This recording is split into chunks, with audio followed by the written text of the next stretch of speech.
በመካከለኛው ምስራቅ የተቀሰቀሰው ጦርነት ሶስተኛ ሳምንቱን ሲያስቆጥር ቀጠናው ከዚህ ቀደም ታይቶ በማይታወቅ የውጥረት ደረጃ ላይ ይገኛል። አሜሪካው ፕሬዝዳንት ዶናልድ ትራምፕ በኢራን ላይ የሚሰነዘሩት ጥቃቶች እንደሚቀጥሉ ሲዝቱ፣ በሌላ በኩል ደግሞ የሆርሙዝ የባህር ወሽመጥን ደህንነት ለመጠበቅ የዓለም ሀያላን ሀገራት የጦር መርከቦቻቸውን እንዲልኩ ጥሪ አቅርበዋል። ፕሬዝዳንት ዶናልድ ትራምፕ ከኢራን ጋር ድርድር ለማድረግ የቀረበላቸውን ጥያቄ በግልጽ ውድቅ ማድረጋቸው የታየበት ሳምንትም ሆኗል። ከዚህ ጋር ተያይዞ ፕሬዝዳንት ዶናልድ ትራምፕ ስለ አዲሱ የኢራን የበላይ መሪ ሙጅተባ ኻሜኔ ህልውና ያላቸውን ጥርጣሬም ገልጸዋል። አባታቸው አያቶላህ አሊ ኻሜኔ በተገደሉ ማግስት ስልጣን የያዙት ሙጅተባ ኻሜኔ እስካሁን በአካል ለህዝብ አለመታየታቸው ለትራምፕ መሳለቂያ አድርጓቸዋል። በሌላ በኩል ደግሞ እጅግ ከፍተኛ የሆነ ትኩረትን የሚስበው የትራምፕ ፖሊሲ ለውጥ አሜሪካ የነዳጅ ጫኝ መርከቦችን ብቻዋን እንደምታጅብ ከገለጸችበት አቋም ወጥታ አጋሮቿ የጦር መርከቦቻቸውን እንዲልኩ መጠየቋ ነው። ከዚህ ባሻገርም የካርግ ደሴት በዚህ ጦርነት ውስጥ ትልቁ አጀንዳ ሆኖ መጥቷል። ይህ ደሴት የኢራን 90 በመቶ የነዳጅ ምርት ወደ ውጭ የሚላክበት ዋነኛ ማዕከል ነው።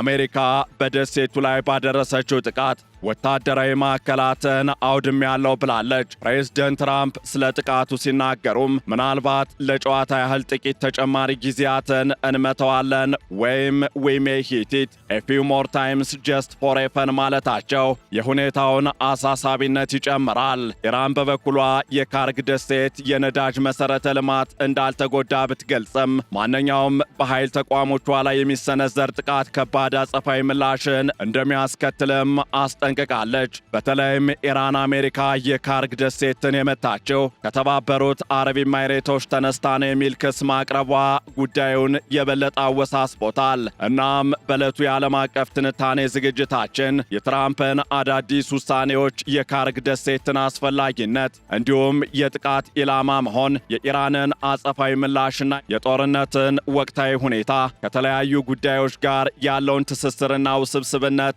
ልንመለከት ወደድን። ከዓለም አቀፍ የትንታኔ ዘገባ ዝግጅቱ ጋር ታሪኩ ጋሹ ነኝ። በኢትዮጵያ ለመጀመሪያ ጊዜ ብቸኛው ባለ 5 ኮከብ ኮምፓውንድ አፓርትመንት በመሃል ሲኤምሲ ከአዲስ አፍሪካን ኮንቬንሽን ሴንተር ፊት ለፊት ከድሪም ቢውልደርስ ሪል ስቴት ከ620 ሺህ ብር ቅድመ ክፍያ ጀምሮ ለሽያጭ ቀረበ። በዚህ ባለ 5 ኮከብ ኮምፓውንድ የመዋኛ ገንዳ፣ የኤሌክትሪክ መኪና ቻርጀር፣ የልጆች መጫወቻ፣ የከርሰ ምድር ውሃ፣ የቅርጫት ኳስ ሜዳ፣ የሩጫና የብስክሌት ትራክ፣ ጂምናዚየም እና 4000 ካሬ አረንጓዴ አካባቢ ያሟላ የህልሞ መንደር። ይህንን የተረጋገጠ አትራፊ ኢንቨስትመንት ተጠቅመው ከ1 ሚሊዮን ብር እስከ 4 ሚሊዮን ብር በአጭር ጊዜ ውስጥ አትራፊ ይሁኑ። አሁኑኑ ይደውሉልን። ስልክ 0912680884 ወይንም 0956888885 ይደውሉ። ድሪም ቢውልደርስ ሪል ስቴት ህልሞን እንገነባለን። በመካከለኛው ምስራቅ የተቀሰቀሰው ጦርነት ወደ ሶስተኛ ሳምንቱ ሲሸጋገር የቀጠናው ጂኦፖለቲካዊ ገጽታ በከፍተኛ ፍጥነት እየተቀየረ ይገኛል። አሜሪካና እስራኤል በኢራን ላይ የጀመሩት የተቀናጀ አየር ጥቃት የኢራንን ወታደራዊና ምጣኔ ሀብታዊ አቅም ለመምታት ያለመ ቢሆንም ሂደቱ ዓለም አቀፍ የነዳጅ ገበያን በማናጋትና የባህር ላይ የንግድ መስመሮችን ለአደጋ በማጋለጥ ረገድ ትልቅ ተጽዕኖ እያሳደረ ነው። በተለይም የአሜሪካው ፕሬዝዳንት ዶናልድ ትራምፕ የሚከተሉት ጠንከር ያለ የዲፕሎማሲና የወታደራዊ እርምጃ ሚዛን ኢራንን ወደ ድርድር ጠረጴዛ ከማምጣት ይልቅ ግጭቱን ወደ አዲስ ምዕራፍ እያሸጋገረው ይገኛል። ፕሬዝዳንት ዶናልድ ትራምፕ ከቴህራን ጋር ስምምነት ለማድረግ ያሳዩት እምቢተኝነት የኢራንን አዲሱን መሪ ማንነት እንዲሁም ህልውና ጥያቄ ውስጥ መክተታቸው ከዚህ አልፎም የሆርሙዝ የባህር ወሽመጥ ደህንነትን ለመጠበቅ አጋር ሀገራት የጦር መርከቦችን መጠየቃቸው የጦርነቱን መልክ እየቀየሩት ያሉ ዋና ዋና ጉዳዮች ናቸው። የአሜሪካው ፕሬዝዳንት ዶናልድ ትራምፕ ከኢራን ጋር ሊደረግ የሚችልን ማንኛውም አይነት የሰላም ስምምነት ወይም የተኩስ አቁም ድርድር አሁን ባለው ሁኔታ ውድቅ አድርገዋል። ፕሬዝዳንቱ ለኤንቢሲ የዜና ወኪል በሰጡት ቃለ መጠይቅ ኢራን ስምምነት ለማድረግ ፍላጎት እንዳላት ቢገልጹም ውሎቹ እስካሁን በቂ አይደሉም በማለት ጥያቄውን ውድቅ እያደረጉ እንደሚገኙ ገልጸዋል። ዶናልድ ትራምፕ ለስምምነቱ ቅድመ ሁኔታ አድርገው ካስቀመጧቸው ነጥቦች መካከል ዋነኛው ኢራን ምንም አይነት የኒውክሌር ማበልጸግ እንቅስቃሴ እንዳይኖራት ይህንንም በይፋ እንድታቆም የሚጠይቅ ነው። ይህ የትራምፕ አቋም በመካከለኛው ምስራቅ ያሉ የአሜሪካ አጋሮች ግጭቱን በዲፕሎማሲያዊ መንገድ ለመፍታት እያደረጉት ያለውን ጥረት ወደ ጎን የሚገፋ ሆኖ ተገኝቷል። ትራምፕ ኢራን ሙሉ በሙሉ እስክትሸነፍ ድረስ ጫናውን የመቀጠል ፍላጎት እንዳላቸው በግልጽ እያሳዩ ሲሆን ኢራን ሙሉ በሙሉ ተሸንፋለች በማለትም የጠላታቸውን አቅም ዝቅ አድርገው ተመልክተዋል። ይህ አይነቱ የአሸናፊነት ንግግርና ለድርድር በሩን መዝጋት ቴህራን እጅ ከመስጠት ይልቅ መዋጋት የሚለውን አማራጭ እንድትከተል እያበረታታት እንደሆነ ተንታኞች እየገለጹ ይገኛሉ። ሌላው የትራምፕን አስተዳደር ግራ ያጋባውና ለጦርነቱ መፋፋም ምክንያት የሆነው የኢራን አመራር ጉዳይ ሆኖም ይነሳል። የቀድሞው የበላይ መሪ አያቶላህ አሊ ሐሚኔ መገደላቸውን ተከትሎ ልጃቸው ሞጅታባ ሐሚኔ ተተኪ ሆነው ቢሰየሙም እስካሁን በአደባባይ አለመታየታቸው ትልቅ ጥርጣሬን አስነስቷል።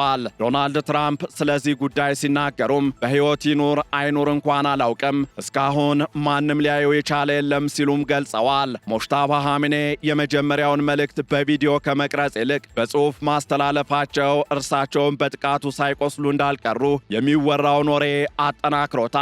ፕሬዝደንት ትራምፕ አክለውም እየሰማሁ ያለሁት በሕይወት የለም የሚል ነው፣ በሕይወት ካለም የብልጥ ሥራን በማድረግ እጅ መስጠት አለበት በማለት የሥነ ልቦና ጫና ለማሳደር ሞክረዋል። ይህ የአመራር ክፍተት ወይም ግልጽነት ማጣት በኢራን የውስጥ ሥልጣን ተዋረድ ላይ አለመረጋጋት ሊፈጥር ቢችልም የኢራን አብዮታዊ ዘብ ወይም IRGC ግን ትግሉን እንደሚቀጥልና ማንኛውንም ተቃውሞ በጠንካራ ወታደራዊ ክንዱ እንደሚደቁስ ዝቷል። በሌላ በኩል ደግሞ የሆርሙዝ የባህር ወሽመጥ የደህንነት ጉዳይን በተመለከተ የፕሬዝደንት ዶናልድ ትራምፕ አቋም ጉልህ ለውጥን አሳይቷል። ቀደም ሲል የአሜሪካ የባህር ኃይል ታንከሮችን ወይም የነዳጅ ጫኝ መርከቦችን ያጅባል የሚል ቃል ገብተው የነበረ ቢሆንም አሁን ግን ኃላፊነቱን ወደ ዓለም አቀፉ ማህበረሰብ የማዞር አዝማሚያ እያሳዩ ነው። ፕሬዝደንት ትራምፕ በቅርቡ ባስተላለፉት መልእክት ቻይና፣ ፈረንሳይ፣ ጃፓን፣ ደቡብ ኮሪያና ብሪታንያ የጦር መርከቦቻቸውን ወደ ሆርሙዝ የባህር ወሽመጥ በመላክ የንግድ መስመሩን እንዲጠብቁ ጠይቀዋል። በሆርሙዝ በኩል የነዳጅ ዘይት የሚቀበሉ የዓለም ሀገራት ያንን መተላለፊያ የመጠበቅ ኃላፊነት አለባቸው፣ እኛም በጣም ልንረዳቸው ዝግጁ ነን በማለት አሜሪካ ብቻዋን ዋጋ መክፈል እንደሌለባት ጠቁመዋል። ይህ ለውጥ የሚያሳየው አሜሪካ ጦርነቱ ረዥም ጊዜ ሊወስድ እንደሚችል በመረዳቷ የወታደራዊና የምጣኔ ሀብት ሸክሙን ከአጋሮቿ ጋር ለመጋራት መፈለጓን መሆኑም እየተገለጸ ነው። ሆኖም እንደ ፈረንሳይና ብሪታንያ ያሉ ሀገራት አማራጮችን እያጠኑ መሆናቸውን ቢገልጹም እስካሁን ግልጽ የሆነ ወታደራዊ ቁርጠኝነትን ግን አላሳዩም። የሆርሙዝ የባህር ወሽመጥ መዘጋት በዓለም አቀፍ የነዳጅ ዋጋ ላይ የ40 በመቶ ጭማሪ ማስከተሉ ጉዳዩ የአሜሪካ ብቻ ሳይሆን የጠቅላላው ዓለም አቀፍ ማህበረሰብ ስጋት መሆኑን አሳይቷል።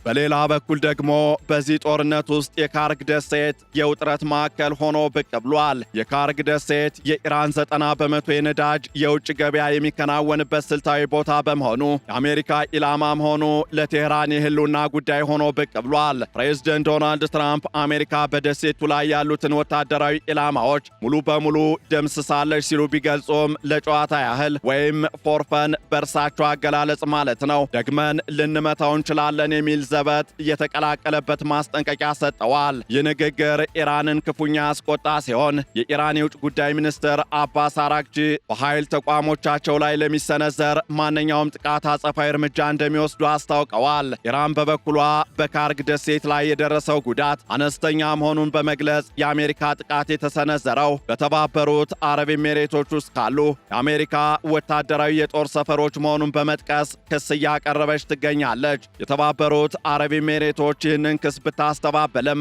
ኢራን ግን በዱባይና በአቡዳቢ የሚገኙ በተለይም በአሜሪካ የጦር ሰፈሮች ዙሪያ የሚገኙ ሰዎች አካባቢውን እንዲለቁ ማስጠንቀቂያ ሰጥታለች። ይህ ሁኔታ ጦርነቱ በኢራንና በአሜሪካ መካከል ብቻ ሳይሆን ወደ ጎረቤት አረብ ሀገራትም የመስፋፋት አዝማሚያ እንዳለው ያሳያል። የውጥረቱ መባባስ ሌላው ማሳያ ተደርጎ የሚወሰደው ደግሞ አሜሪካ ዜጎቿን ከ14 የመካከለኛው ምስራቅ ሀገራት እንዲወጡ ያቀረበችው ጥሪ ነው። በተለይም በባግዳድ የሚገኘው የአሜሪካ ኤምባሲ በሚሳኤል ከተመታ በኋላ የአሜሪካ የውጭ ጉዳይ መስሪያ ቤት ዜጎቹ አሁኑኑ ኢራቅን ለቀው እንዲወጡ አስጠንቅቋል። ይህ ዜጎች አካባቢውን ለቀው እንዲወጡ የተሰጠው ትዕዛዝ የሚያሳየው ጦርነቱ ወደ ተሟላ ቀጠናዊ ጦርነት የመቀየር ዕድሉ ሰፊ መሆኑን ነው።